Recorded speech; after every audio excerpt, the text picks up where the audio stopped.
حضرت زکریا علیہ السلام کا قصہ۔ حضرت زکریا علیہ السلام کو قوم بنی اسرائیل اور پیغمبروں میں برگزیدہ بنا کر بھیجا گیا۔ اب علیہ السلام اللہ تعالیٰ کے معزز اور جمیل القدر پیغمبروں میں سے ہیں۔ ایک روایت میں ہے کہ حضرت زکریا علیہ السلام حضرت داؤد علیہ السلام کی اولاد میں سے تھے، اور دوسری روایات میں ارمیہ کی اولاد میں سے تھے۔ بیان کیا جاتا ہے کہ دن گزرتے گئے ابراہیم اور یعقوب کی نسل سے کچھ نیک لوگ پیدا ہوئے، جن کو العمران کے نام سے یاد کیا جاتا ہے۔ اللہ تعالیٰ نے سورہ العمران میں فرمایا، خدا نے آدم اور نوح اور خاندان ابراہیم اور خاندان عمران کو تمام جہان کے لوگوں میں منتخب فرمایا تھا۔ ان میں سے بعض کی اولاد تھے اور خدا سننے والا اور جاننے والا ہے۔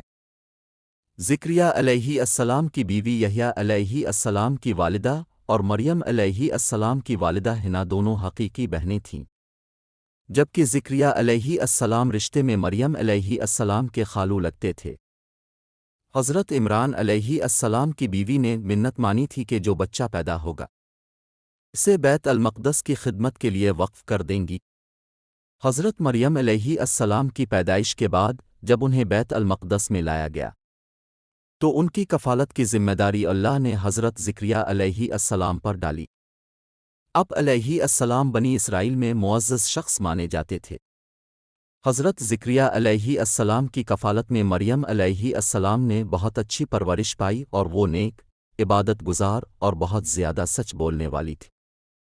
سورہ العمران میں ارشاد ہوا تو پروردگار نے اس کو پسندیدگی کے ساتھ قبول فرمایا اور اسے اچھی طرح پرورش کیا، اور زکریا کو ان کا متکلف بنایا۔ زکریا جب کبھی عبادت گاہ میں اس مریم علیہ السلام کے پاس جاتے تو اس کے پاس کھانا پاتے کی کیفیت دیکھ کر ایک دن مریم سے پوچھنے لگے کہ مریم، یہ کھانا تمہارے پاس کہاں سے آتا ہے؟ وہ بولے، خدا کے ہاں سے آتا ہے، بے شک خدا جسے چاہتا ہے بے شمار رزق دیتا ہے۔ بخاری و مسلم، ترمذی و نسائی کی حدیث ہے کہ اب صلی اللہ علیہ وسلم نے فرمایا، وہ مریم علیہ السلام اپنے زمانے میں سب سے افضل عورت تھی، اور اس امت میں خدیجہ رضی اللہ تعالیٰ عنہ سب سے افضل عورت ہے۔ اولاد کی خواہش۔ زکریا علیہ السلام نے جب حضرت مریم علیہ السلام کی فضیلت دیکھی تو ان کے دل میں بھی اولاد کی خواہش پیدا ہوئی، کیونکہ اس وقت تک آپ بے اولاد تھے، جبکہ اب کی عمر اس وقت 100 سال سے زائد تھی اور بیوی 90 سال کی تھی۔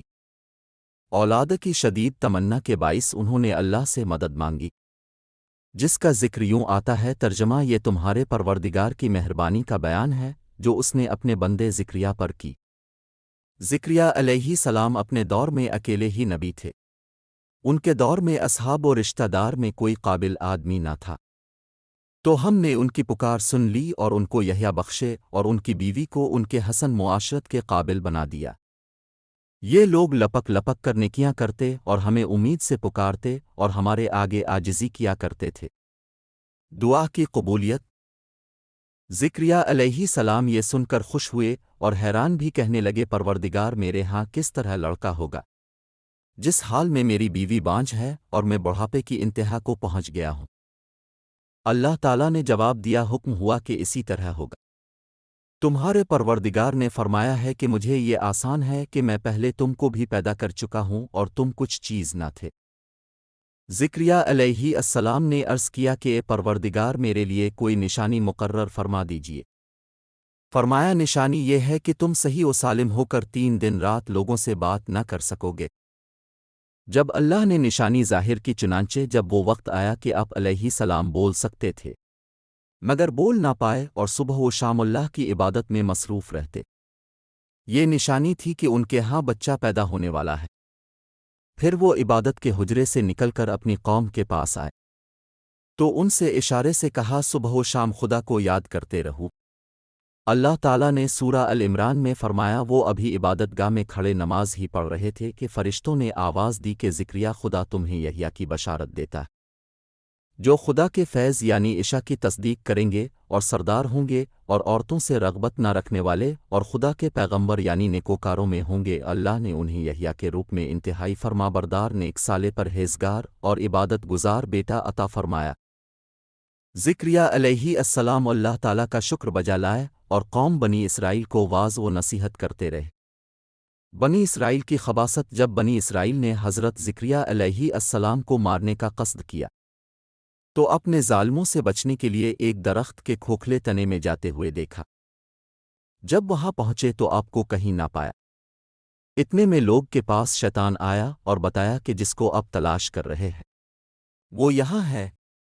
اس کے بعد آپ کو شہید کر دیا گیا۔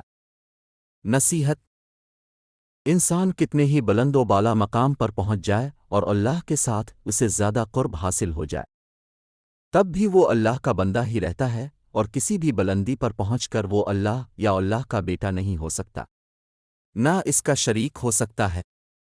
اللہ جل شانہ کی ذات پاک وحدہ لا شریک ہے اور باپ بیٹے کی نسبتوں سے پاک ہے، لہذا ہمیں اپنے آپ کو لمحے لمحے گمراہی سے بچانا چاہیے۔ اس کے لیے ایمان کی مضبوطی حد درجہ لازم ہے۔ اللہ تعالی ہمیں پرہیزگاری عطا فرمائے اور دین کی تعلیمات پر پورے طور پر عمل پیرا ہونے کی توفیق عطا فرمائے، آمین۔